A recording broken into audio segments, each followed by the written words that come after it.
আপনার আমাকে সম্ভব না দিতে। জিজ্ঞেস করেন ওরে আমি সত্যি বলছি কিনা। তুমি কেন?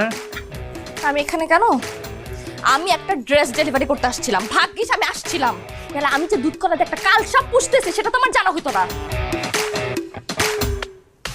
তুমি কিছু মনে করো না, শোনো এটা হচ্ছে যে আমাদের অফিসের মারিয়া ম্যাডাম, আমার কলিগ। থাক, আমার না কারো পরিচয়ের দরকার নেই, আমার পরিচয়টা আজকে তুমি জানতে পারবা। আগে আমি এই নাগিনীর সাথে কথা বলে নি। এই কি শোন, আমি যদি আর কোনোদিন আমার জামাই 10 মিটার আশেপাশেও তোমারে দেখছি, আমি কিন্তু ঝুড়ির মধ্যে ভরে আছে না বাইদাদের নৌকায় করে পাকসে করে দেব।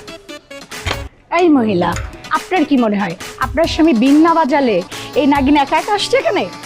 আপনি সাপের পিছনে না ছুটে যে বিন বাজাইছে তাকে ধরেন। মারিয়া ম্যাডাম, আপনি তো আমার মারিয়া ফেলবেন, ভুলভাল কথা বলে তো আপনার আমরা বিপদে ফেলতেছেন। বিপদে ফেলতেছে? তোরে বাসায় যেন আমি ঝুলাবো, আজকে ঝুলাবো, তার আগে আমি এটারে দেখানি। এই নাগিনী, তোর যেটা বলছি কিন্তু মাথাটা ঠিক আছে, তোর কিন্তু বিষ আমি নামায় ছাড়বো। আমার সামনে আশেপাশে যদি দেখছি না, আমি কিন্তু ইজ্জত না তোর মাথাটা ছেঁচে ফেলবো বলতেছি। আর আমিও হাতটা এমন করে ধরে মুচটাই আমার হাত ভাঙতে চা, তুমি বসে আছো, আমার হাত ভাঙবে তুই? আরে আমার হাত সমস্যা না, আপনি কিছু করবেন না। কি না আপনার বাবাকে মারতেছে? আমার রাগটা আপনার উপর দিয়ে যাচ্ছে, আমি বলবো